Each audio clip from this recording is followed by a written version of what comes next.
How to add token to Phantom Wallet. Hello everyone, welcome back to this video where I'm going to show you how you can easily add a token to Phantom Wallet. For that, you just have to launch your Phantom Wallet mobile application. Now here on the home page, you will be able to see all of the tokens that you can add into it very easily. But if you are not able to find it, then you need to tap on the manage token list section, and here you will be able to find Solana, Ethereum, Bitcoin and Polygon.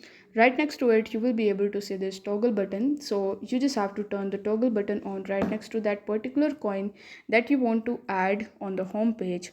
After turning this on, if you come back on the home page, you will notice that now all of these tokens are available on the home page. If you want to add any other token into it, then you just have to tap on the receive button, and after selecting any of the networks from this list, you just have to receive that token first in your Phantom wallet. Only then you will be able to add it on the home page. So I hope this video was helpful, and if it was, then don't forget to like the video and subscribe to the channel. Thank you so much for watching.